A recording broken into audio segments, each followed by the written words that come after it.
Welcome to the final lecture of our spring series of The Trouble Begins at 8. As always, thank you so very much for attending, even in this inclement weather. If you might have already looked ahead to the fall series in your program, just want to let you know that it will be running in October this year, so the nights will be darker and chillier when we meet again. Maybe rainy too. And maybe snow. As for tonight's welcome June lecture, I'm so pleased to greet a familiar scholar and a friend to Quarry Farm. Someone who has been here several times, maybe even many times, to work on excellent projects connected, of course, with Mark Twain's studies. And tonight I really am delighted to again welcome Dr. Fulton and his wonderful family this June. You may have read your program, and as it indicates, Dr. Fulton is Professor of English at Baylor University in Waco, Texas, where he has been honored as an outstanding professor for scholarship, and also as a Baylor University class of 1945 centennial professor. Those honors come with much work and effort. And in addition to his outstanding teaching, Dr. Fulton has published numerous books and articles on American literature, and 4 of his books are specifically on Mark Twain. And I happen to have them with me. The first appeared in 1997.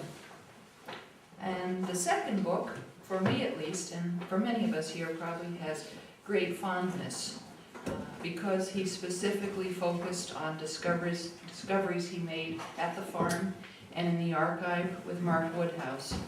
And this book is called Mark Twain in the Margins, The Quarry Farm Marginalia, and A Connecticut Yankee in King Arthur's Court. Dr. Fulton's third book, he spoke here on this several years ago, The Reverend Mark Twain, appeared in 2006. And of course, his most recent book is the one that will be the topic for this evening's presentation, The Reconstruction of Mark Twain, which has already been recognized with some awards, the Jules and Francis Landry Award for Outstanding Achievement in the field of Southern Studies, and also was honored by Choice as an outstanding academic title. And I personally have found Dr. Fulton to be a wonderfully readable writer. He is an active scholar in every measure of the term. And he even has 2 works in progress right now. One of them, as you might imagine, focused on Mark Twain. And we actually look forward to highlighting that volume at a future lecture. To sum it up, Dr. Fulton is a wonderfully bright and productive scholar. And as I said, it really is an honor to again have him in residence at the farm to pile up manuscript, as Mark Twain himself said, in Twain studies. And finally, in addition to all that outstanding and productive scholarship, is the wonderful news that Dr. Fulton and his wife, Hallie, are stellar parents of 4 fine children, all who are with us here tonight. And he greatly enjoys his family and scouting activities and church work. As many of you know, following this presentation tonight, Dr. Fulton will take questions and comments until about 9 p.m. when I'll return to the front to ask him to draw the winning ticket for tonight's raffle. Please join me now in warmly welcoming Dr. Joseph Fulton from Baylor.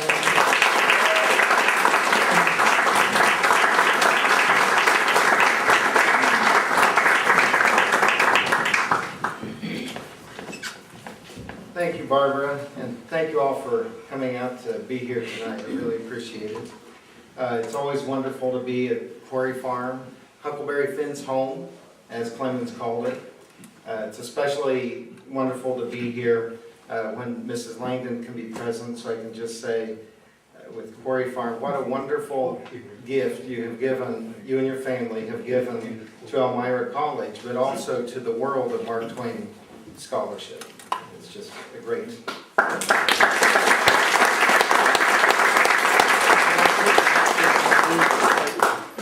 Well, tonight I am going to talk a little bit about the influence of Abraham Lincoln on Mark Twain's Reconstruction from a pro-Confederate bushwhacker joining the Marion Rangers, an irregular Confederate militia, to becoming a man referred to as the Lincoln of our literature. Some of the things you're going to hear tonight may be a little surprising because I think we know a lot about where Twain ended up, but maybe about where he started, we know a little bit less. There are certain topics, Michael Scott explains in season 2 of the television show The Office, that are off limits to comedians. JFK, AIDS, the Holocaust. The Lincoln assassination just recently became funny. Now, people may disagree over the issue of whether or not Lincoln's assassination is funny in June 2012. But what about June 1865, 6 weeks after the event? Was it funny then?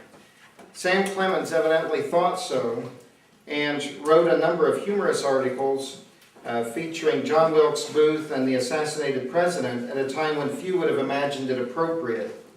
After all, America had become, as President Andrew Johnson said, one great house of mourning.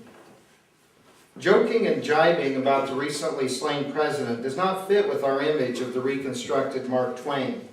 Mark Twain, who was eulogized in 1910 by his friend William Dean Howells as the most de-Southernized Southerner I ever knew. Howells proceeded to his famous conclusion. Emerson, Longfellow, Lowell, Holmes, I knew them all, and all the rest of our sages, poets, seers, critics, humorists. They were like one another and like other literary men. But Clemens was sole, incomparable, the Lincoln of our literature.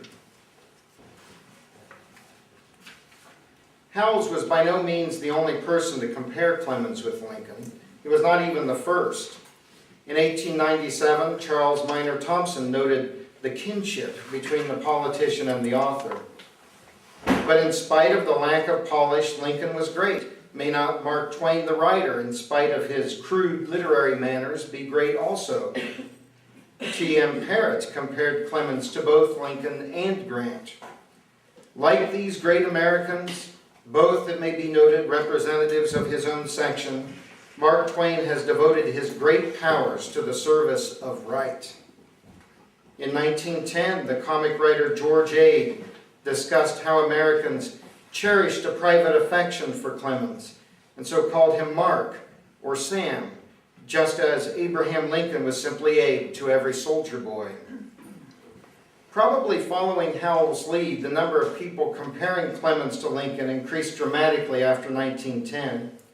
In part, this was due to the image of Lincoln after the Civil War. Lincoln became the figure of the American. A self-reliant, self-taught Westerner, Lincoln's life and the manner of his death made him the hyperbole of choice for anyone wishing to make a dramatic comparison. But calling Sam Clemens the Lincoln of our literature poses some rather obvious difficulties. First and foremost, the two were on different sides during the Civil War. While Lincoln was early pro-Union abolitionist who vowed, as he phrased it in the Gettysburg Address, that the government of the people, by the people, and for the people shall not perish from the earth, young Sam Clemens volunteered to serve in the Marion Rangers, a Confederate militia organized in Missouri. Years later, after his personal reconstruction was as complete as it could be, Clemens wrote that Mr. Lincoln's assassination gave the common globe a sense of personal injury. Clemens came to see in Lincoln an image of his own reconstruction, a man of the border, born in a slave state, who became an advocate for racial justice. In 1865, however, Clemens quickly revolted against depictions of Lincoln as the martyred Christ of the Union, with what came to be called waving the bloody shirt of the Union dead, and particularly of the slain president. Many waved the bloody shirt to advance the Union program. In other words, they used the fact that the president's murder had been a Copperhead, or a Southern sympathizer in the North, to suppress dissent all over the country. Clemens' criticism of the bloody shirt erupted most forcibly in a series of articles he wrote for the Californian magazine in 1865. Bret Harte was a fellow contributor, and the editor was Charles Webb, the man who had christened Clemens the moralist of the Main. Clemens admired Webb, but radical Republicans called the editor as bitter a copperhead as ever went unhung. Oh, Webb was loyal, one critic conceded in a voice dripping with irony. Loyal to the Southern Confederacy, loyal to the rebellion, and loyal to anything in opposition to our government. Not coincidentally, Webb resigned his post at the Californian on April 15, 1865. Lincoln had been shot on the 14th and actually died on the 15th. Shortly thereafter, the name Mark Twain began to appear on the Answers to Correspondence column for Webb's paper. Clemens used his column, for which he manufactured both the comedic questions and the more comedic answers, to defend Webb, and by extension himself, by tackling all the sacred elements of unionism, July 4th, popular war music, and the loyalty oath required of anyone who had borne arms against the Union or uttered disloyal statements. Moreover, in passages that still seem shocking, Clemens joked about John Wilkes Booth and the assassinated president. Given that Webb had been labeled a copperhead solely for his mildly derisive comments about Lincoln before April 14th, when the president was shot, Clemens' comments after the 14th seem all the more surprising. In his columns, Clemens offered several statements concerning the post-assassination political climate. In his June 10th column, he began typically enough with Mark Twain fielding questions from letters signed by amateur serenader, arithmeticus, and ambitious learner, among others. Ranging freely, Clemens criticized serenading as a wicked, unhappy, and seditious practice, and joked about a Georgia major's uniform, which is a shirt collar and a pair of spurs. Clemens cut to the heart of his satire with a letter from nom de plume, also called the Frenchman, a surrogate for Clemens himself. The Frenchman inquired why his parents had named him Mark, for had they known your ardent nature, they would doubtless have named you Waterless Twain. The joke referred to Clemens' reputation for heavy drinking. That reputation, by the way, was largely created by Clemens himself. The name Mark Twain was also one he had used in bars to put 2 drinks or a double on his tab. In this second column, Clemens resurrected this character to inquire about grammar. I read in the papers a few days since some remarks upon the grammatical construction of the sentences sic semper traditoris and sic semper traditoribus, and I procured a Latin grammar in order to satisfy myself as to the genitive, dative, and ablative cases of traitors. And while wending my weary way homewards at a late hour of the night, thinking over the matter, and not knowing what moment some cutthroat would knock me over, and as he escaped, flourishing my watch and portemonnaie, exclaim, "Sic semper tyrannis," I stumbled over an individual lying on the sidewalk with a postage stamp pasted on his hat in lieu of a car ticket, and evidently in the objective case to the phrase, "How came you so?" which is we don't say this much anymore, but it's a slang term for being drunk. So, how came you so? As I felt in his pockets to see if his friends had taken care of his money, lest he might be robbed, he exclaimed tragically, "Semper tarantula juice." Now this is spelled S-I parentheses H-I-C. So it's actually, it's supposed to capture the sense of, trying to say sic semper tyrannis, but being drunk.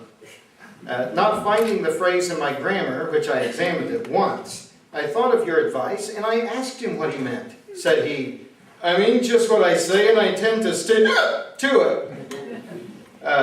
He was quarter less Twain. When I sounded him, he hadn't a cent, although he smelled strong of a 5-cent shop. A lot of puns going on there. It's hard to kind of convey. Many of them are visual. But weaving back and forth like a drunken tragedian, this rollicking answers to correspondence made a number of critical points about the climate in San Francisco following Lincoln's assassination. The joke in this passage hinges on Booth's crying out, "Sic semper tyrannis," Latin for "thus always to tyrants," after shooting the president. The many eyewitnesses to the assassination disagreed on what Booth shouted, some reporting "Sic semper tyrannis," others "the South is avenged," "the South shall be free," and even "I have done it." Some reported that he said nothing, or that he said something unintelligible. A few claimed he said both "Sic semper tyrannis" and "the South is avenged." People even argued about whether Booth got his Latin right. Now, I'm an English professor, so I am, contractually and morally bound to say that grammar is always important, even if it's Latin grammar. But it is hard to imagine a situation involving an assassination where the issue of grammar could be any less of the moment. But this is what Clemens called the genitive and dative and ablative cases of traitors.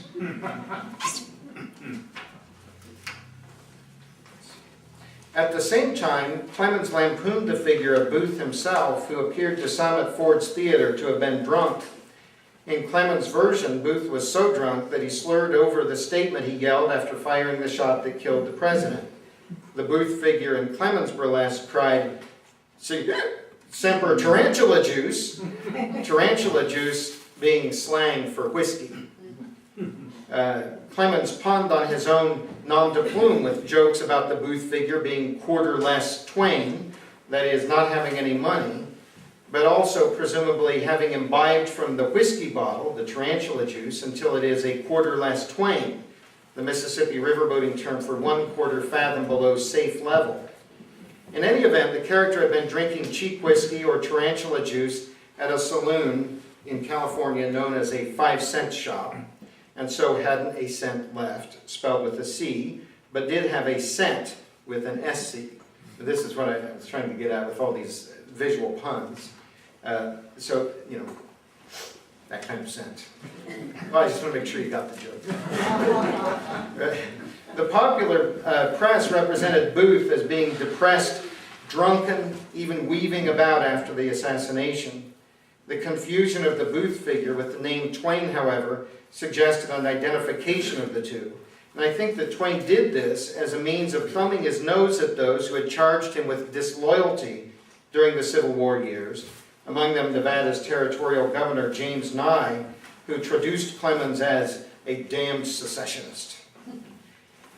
Abraham Lincoln, as the martyr president, provided another target for Clemens, both in his later Answers to Correspondence column and in other works of the period. Clemens Burlesque of the president's assassination came less than 2 months after the event. Consider for a minute the historical context. Between the time of the assassination and the appearance of Clemens' article, Andrew Johnson had been sworn in as president, John Wilkes Booth had been tracked down and shot to death, and the trial of his co-conspirators approached its conclusion. Each day, the assassination made the news again. A series of announcements proclaimed an official period of mourning for 6 months. All soldiers, all officials in all government installations of the Army, Navy, Revenue, Marine, Department of State, Treasury Department, Post Office, and the Department of the Interior were instructed to wear crepe upon the left arm for a period of 6 months. Newspapers struck a fittingly funereal pose by using thick black column lines. President Johnson announced that June 1st, 1865, would be, quote, appointed for special humiliation and prayer in consequence of the assassination of Abraham Lincoln, late President of the United States. Clemens penned the burlesque Answers to Correspondence amid all the dark trappings of national mourning. Indeed, with all the government officials wearing black armbands, he could not have purchased a postage stamp without being reminded of the tragedy at Ford's Theater. Moreover, it was typical to refer to Lincoln as a Christ figure. Americans were very aware of the fact that the savior of the Union had been shot on Good Friday. John Wilkes Booth had actually extensively planned for this to occur during the Ides of March. But no one picked up on this. They picked up on the more obvious connection with Good Friday and Easter being the Sunday immediately after the day the president died. Lincoln's death was a deification that was often explicitly stated, as when one editorialist proclaimed, "The stroke of the assassin was the apotheosis of the victim." In the days following Lincoln's assassination, he was likened to Christ in papers throughout Nevada and California. The Alta California, its columns drawn in wide black margins to suggest mourning, soberly intoned that the assassination of Abraham Lincoln was, save one, the blackest crime ever committed in the world. That one was the crucifixion on Calvary. Most enduring were the words of Julia Ward Howe's Battle Hymn of the Republic. The singing of this hymn during the funeral obsequies held in San Francisco immediately following the sermon and concluded the service. Reprinted in both the Alta California and the Evening Bulletin, the words attained a new meaning. Now bear in mind, the last words that people that Sunday heard in church were these ending words of Julia Ward Howe's song, Battle Hymn of the Republic, with actually that concluding the service and then people leaving in quiet. In the beauty of the lilies, Christ was born beyond the sea, with the glory in his bosom that transfigures you and me. As he died to make men holy, let us die to make men free, while God is marching on. And the funeral services at many of the churches were actually reprinted in the newspapers and had these, ended with these lines. Such an outpouring of worshipful admiration contributed to what would be called the bloody shirt that dominated Reconstruction era politics. This created for Clemens the opposite effect one might expect. Such events typically enforced conformity, but with Clemens, ever the gadfly, the more reverence accorded a figure, the more inclined he was to poke fun at it. This explained in part his burlesque of Lincoln's assassination in the answers to correspondence. But Clemens went on to burlesque other elements of patriotism during those months of mourning. With the June 24th column, his comments became more satirical, and he derided all those citizens who were getting drunk and hoisting the national flag to show their loyalty in the post-assassination climate. In his final answers to correspondence column, Clemens wrote about the July 4th celebration in San Francisco. Now, this was the first Independence Day since the assassination of the president. So it had really new meaning for people. Moreover, several of Booth's co-conspirators had been convicted, sentenced, and then hanged on July 7th, the day before Clemens published his final answers to correspondence describing the July 4th festivities. Despite these facts, Clemens described the Independence Arch in a hilarious burlesque centering on the figure of Abraham Lincoln himself. I have seen arch traitors and archdeacons and architects, he began. Clemens then derided the cheap flags and the large medallion portraits of Lincoln and Washington, daubs, apparently executed in whitewash, mud, and brick dust with a mop. Throughout the description, Clemens employed strikingly inappropriate diction, such as execution, ghostly, monstrous. He depicted the arch itself as inglorious, saying it reminded him of a barber pole. And this prompted this description then. Bear in mind, this is the July 4th.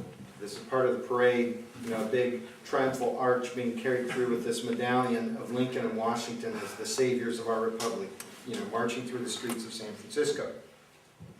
So it reminds him of a barber pole because it's red, white, and blue. Okay. So here's what he says. Washington is clean-shaved, but he is not done getting shampooed yet. His white hair is foamy with lather, and his countenance bears the expectant aspect of a man who knows that the cleansing shower bath is about to fall. Now, good old Father Abe, whose pictured face heretofore was always serious, but never unhappy, looks positively worn and dejected and tired out in the medallion.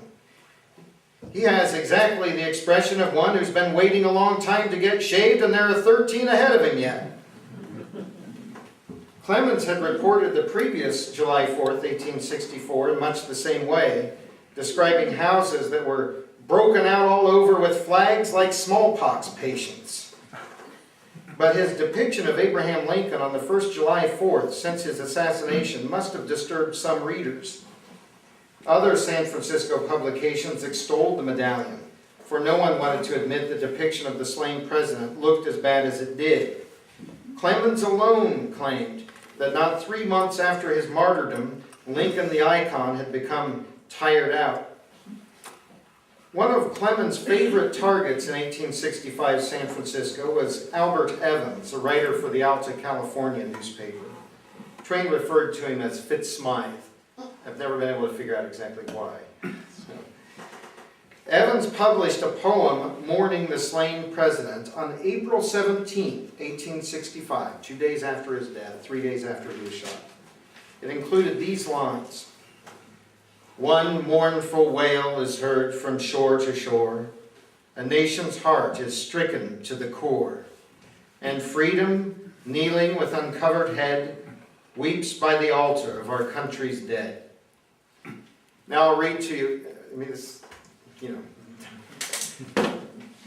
days after the president's assassination, this poem was published. And then Clemens' spoof of that poem about the assassinated president, Clemens gave it the title, "The Martyr."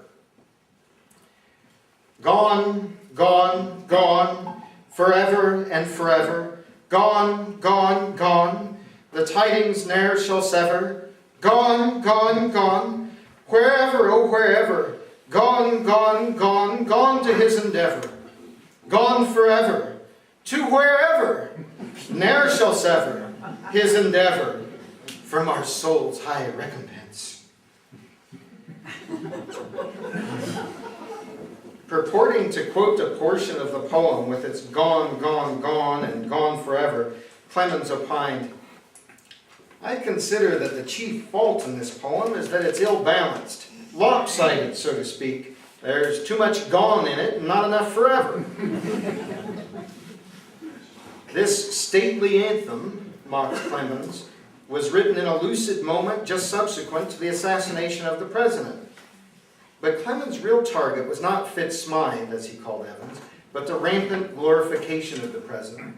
During a time of national mourning, some might overlook bad poetry, but Clemens saw it as bad politics. For deifying the slain president was a means of coercing uniformity of political opinion. Instead of ignoring the bad poetry glorifying the fallen president, Clemens attacked the poets. "Come on, you sniveling thieves! Fall into ranks and blast away with your rotten poetry and an unoffending people. Do your worst and vamoose! Scatter! Get!" So, in what conceivable way was Mark Twain the Lincoln of our literature? Well, that was 1865. Okay? Over the years, Clemens continued to use the image of Lincoln, but over time he began to see the genius of the man behind the myth. He realized that just as political opportunists had used the image of Lincoln to wave the bloody shirt and suppress dissent, he could use the image of Lincoln to call the country to account for falling short of Lincoln's ideals. Let's look at a different July 4th article, 42 years later, to see the contrast.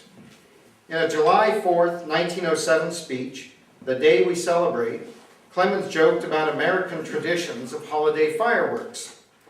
And he related the anecdote of an uncle who was blown up that way with fireworks, and really it trimmed him as it would a tree. He had hardly a limb left on him anywhere. Clemens then waxed serious, moving from a discussion of the Declaration of Independence to the Emancipation Proclamation. "Lincoln's proclamation," Clemens said, not only set the black slaves free, but set the white man free also. The great emancipator figured as well in Clemens' To the Person Sitting in Darkness from 1901, an anti-imperialist piece patterned after Isaiah 42, verses 1 and 7.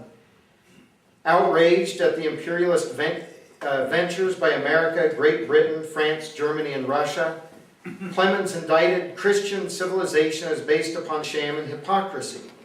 From Cuba to China, South Africa, and the Philippines, countries around the globe, Clemens argued, were suffering from America's post-Civil War nationalism. We have debauched America's honor and blackened her face before the world, Clemens lamented. In lacerating language, he labeled America's ventures abroad a reinstitution of slavery. Alongside of Lincoln, the slave's broken chains, we have placed Master, the chains repaired. And he concluded by proposing that our national flag should be changed, with the white stripes painted black and the stars replaced by the skull and crossbones. In another work, written in 1907, Clemens demonstrated his Mudwomp political affiliations. Mudwomp referred to a group within the Republican Party that would occasionally vote for the Democratic National Team. Clemens referred to America as a Republican monarchy, suffering from a hereditary monarchy under a permanent political party. Clemens fumed that this state of affairs seemed intractable, saying you couldn't dislodge ours with dynamite.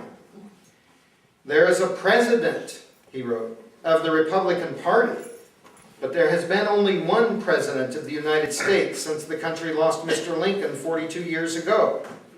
The highest duty of the president of the Republican Party is to watch diligently over his party's interest, urgently promoting all measures, good or bad, which may procure votes for it, and as urgently obstructing all, good or bad, which might bring its rule into disfavor.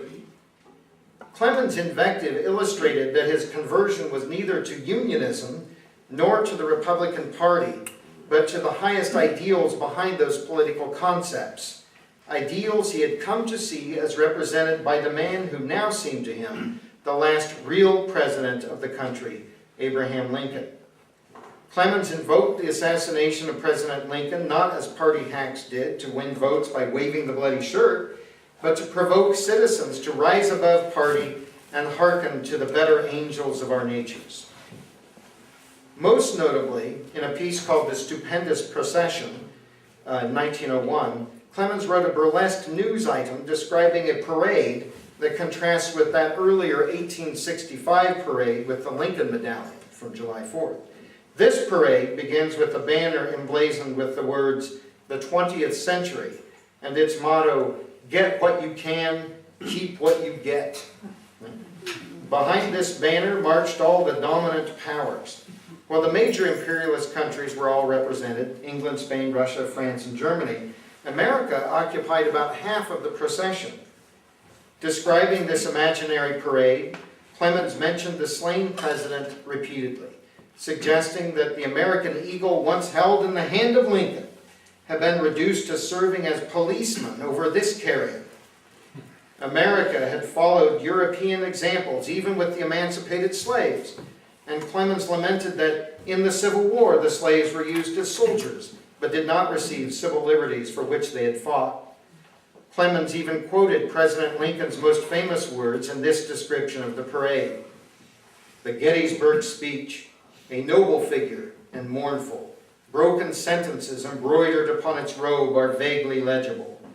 Our fathers brought forth a new nation, conceived in liberty and dedicated to the proposition that all men are created equal. Now we are testing whether this nation or any nation so conceived and so dedicated can long endure. Clemens quoted the Gettysburg Address, but says the words are broken and vaguely legible on Lincoln's robe. And he alters the lines of the famous Battle Hymn of the Republic in his sketch as well, writing, "Christ died to make men holy. He," with italics, "he died to make white men free." Battle Hymn of the Republic. He is Abraham Lincoln. The parenthetical notation is in the original, and here Sam Clemens savaged the American government for not living up to the ideals that he himself had embraced only after Lincoln's assassination. He concluded the stupendous procession with the shade of Lincoln, towering vast and dim toward the sky, brooding with pained aspect over the far-reaching pageant. Here, the reconstructed Mark Twain waved the bloody shirt, invoked Lincoln's powerful figure as the martyred president who gave his life to preserve the Union and end slavery. Clemens actually engaged in the same kind of glorification of the president he had lampooned after the assassination. Although many writers compared Clemens to Lincoln, only the writer himself fully grasped the meaning of such comparison. Most telling was Clemens' service in 1901 as chairman of an event in honor of President Lincoln. Here, this de-Southernized Southerner embraced the lost cause, at least in its sentimental version, for the purpose of heightening how far he had come during his personal Reconstruction. After leading an audience at Carnegie Hall and singing the Battle Hymn of the Republic, Clemens spoke in his most heartfelt way about the Civil War. We of the South were not ashamed of the part we took. We believed in those days we were fighting for the right, and it was a noble fight, where we were fighting for our sweethearts, our homes, and our lives. Today we no longer regret the result. Today we are glad that it came out as it did. But we of the South are not ashamed that we made an endeavor, and you too are proud of the record we made. We are here to honor the noblest and best man after Washington that this land or any other land has yet produced. When the great conflict began, the soldiers from the North and South swung into the line to the tune of that same old melody, "We are coming, Father Abraham, 300,000 strong. Old wounds are healed. You of the North, we of the South are brothers yet.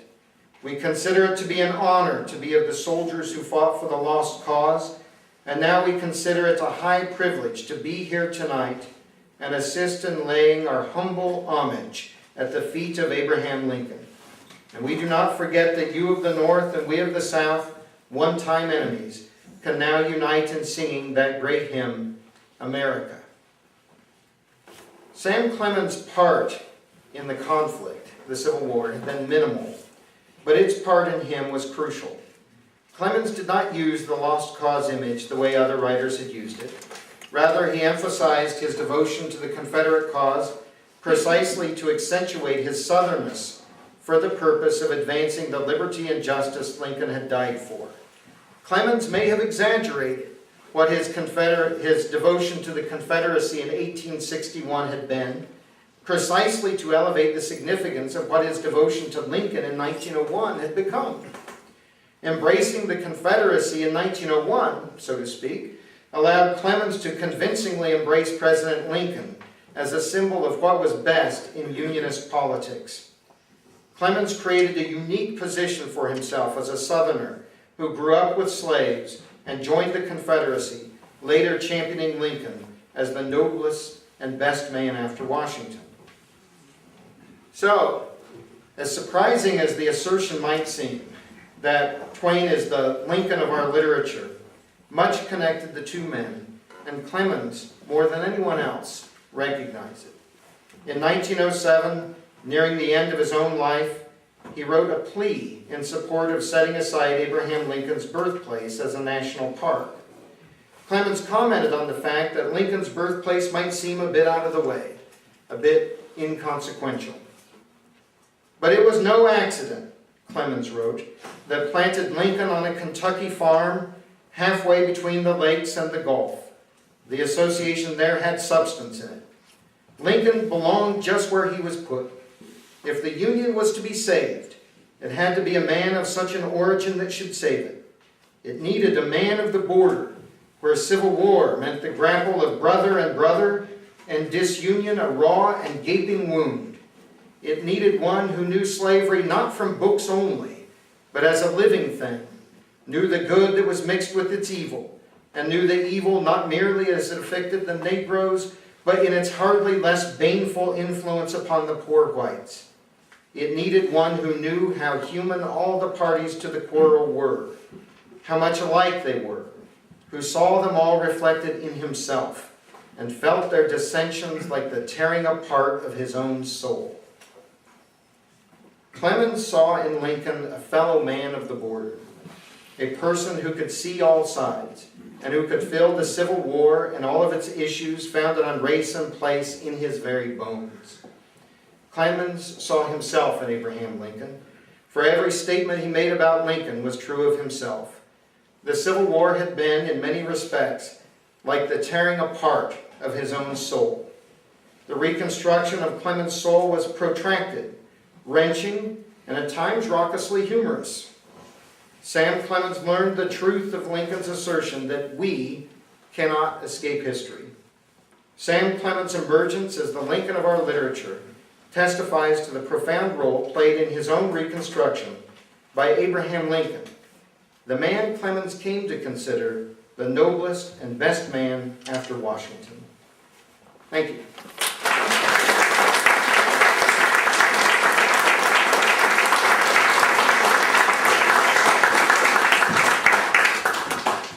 Thank you. We have time for some questions, if y'all would be interested. Yes.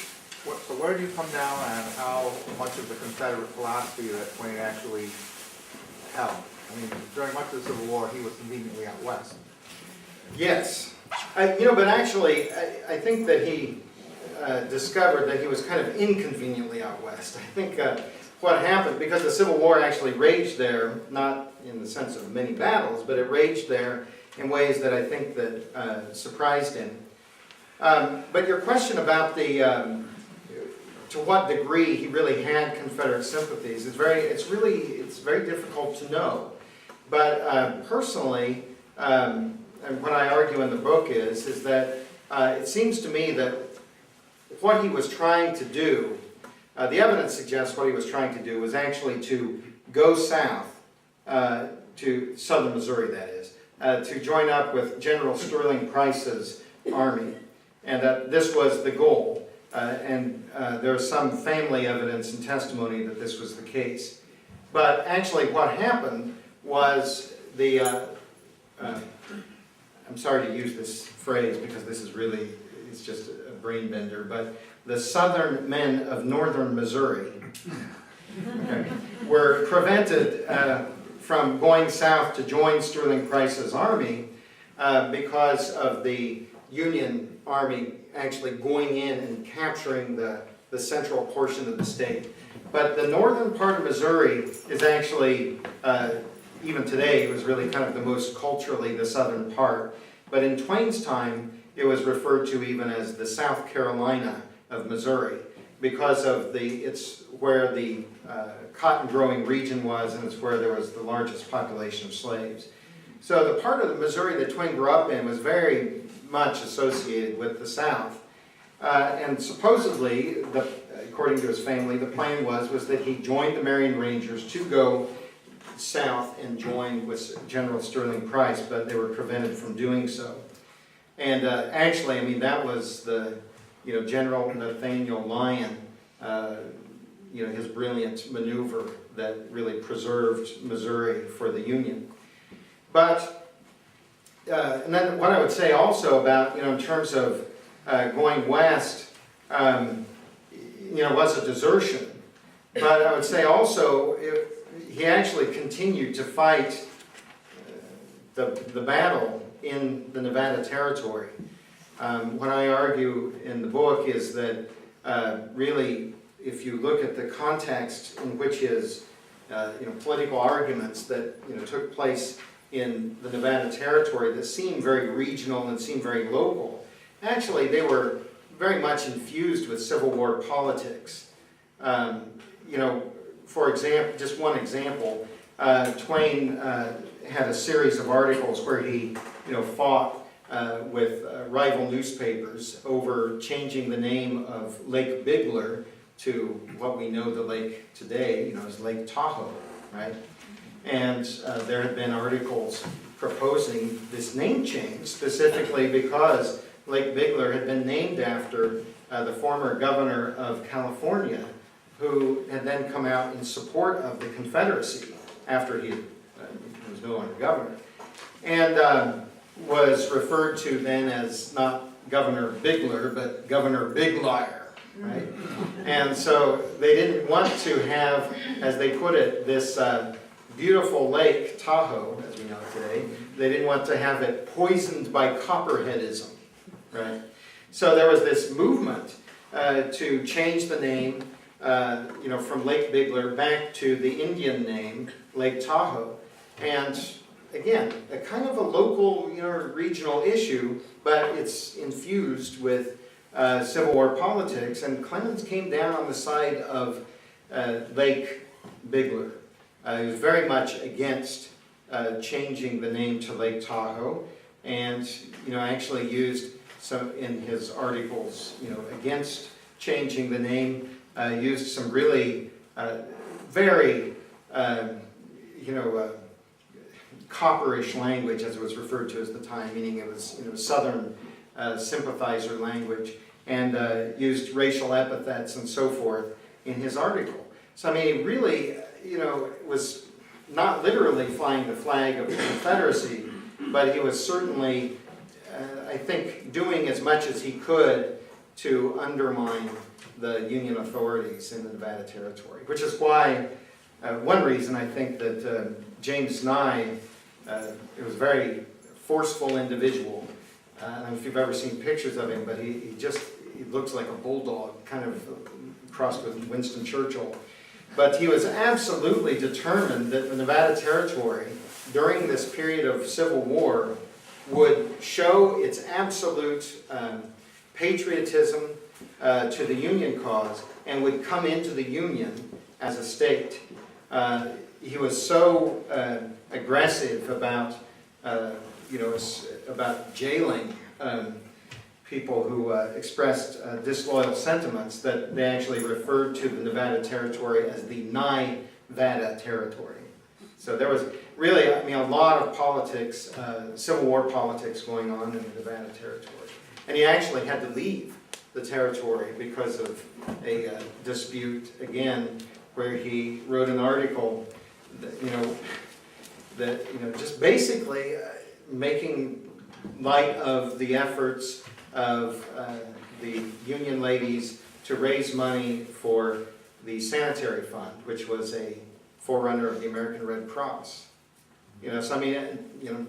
Twain left Nevada with a couple of duels on his hands as a result of that article. Yes?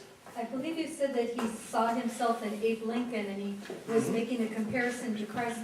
Would there be any indication that he saw himself in Christ? Oh, that's really interesting. I've never thought of that, but so I'm not sure I can answer actually yes or no, but one thing that does come to mind is that he definitely saw himself as persecuted, and he was very angry about it, during the Civil War. And so I think he was, part of his Reconstruction actually was based on anger at Union authorities. Because I think really what he started doing was, in essence, he was being criticized so frequently and so harshly about the things that he wrote, being called a damned secessionist and, being called a traitor and things of this nature, that he reacted very aggressively by saying, well, you say that I am a secessionist and that I am disloyal, but you're not even living up to the ideals of your party. And it was a very easy argument for Clemens to make, and he made it. In the Nevada Territory, their first constitution was voted down largely because it would have given the vote to free blacks. And so Twain, of course, wrote about that and said, well, some people might call that hypocritical. Yes? Before the Civil War started, there was a Bleeding Kansas. We watched a movie Yes. Last week at the Historical Society between Missouri and Kansas. Did he ever have anything written up about that, or was he involved in it in any way? I don't think Twain was directly involved in this, but actually I do think that it played a role in his mindset and in the people around him, some of whom had been involved in this. His General Thomas Harris, who was he was the postmaster in Hannibal, Missouri. Twain referred to him later as, that mild-mannered postmaster. As if, he really was not the stuff of which to make a general. But he became a general in the Confederate Army. And he was in charge of the Marion Rangers. The Marion Rangers that Twain joined served under Thomas Harris briefly. As you know, Twain was in it for a couple of weeks before he deserted. But Thomas Harris is an example of someone who had been involved in bleeding Kansas directly. And Twain, I really believe Twain knew this, but he depicts Thomas Harris as simply this mild, before the war, as having been simply a mild-mannered postmaster. When in fact, the man had been involved in, just off the top of my head, I cannot say how many quote-unquote wars, but I do believe, I list these in the book, I think there are at least 4. One of them was the so-called Mormon War, where the Mormons were driven out of Missouri. The other was, the so-called war, the Honey War, which was a boundary dispute, I think between, was it Iowa and Missouri, maybe? And, but anyway, in several conflicts like this, and yet Twain really, he very much soft-pedaled this in later writings. But, so he was not directly involved in some of those, kind of the bushwhacking experience. But really, historians have said, many historians have said that the Civil War lasted, 10 years or 11 years, in Missouri. And it really did. And so my argument would be, when Twain joined the Marion Rangers, this was not something that, a youth, he was, if we call him in his 20s a youth, but that a youth would, in Missouri at that time, would take lightly. I think that they would understand some of what they were getting into, potentially at least. Any other questions? Yes? Yeah, just this connection with Ulysses S. Grant. Yes. Did he speak of Grant at the point of the Civil War? Later his relationship. Oh, sure. With, was part of that Reconstruction, I think. So what was his thinking? How did he come to terms with him at the same time that, he has this Confederate kind of mentality?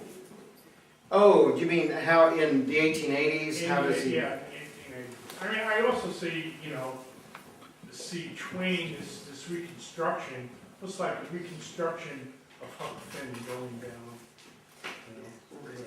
Yes, well, I think that's true. His relationship with Grant, it's a very personal relationship. They became very close friends. And it's really interesting. Twain was reading, as I imagine you all know, Twain became Grant's publisher for his memoirs. And, but actually Twain, he was sitting there on the porch with Grant frequently.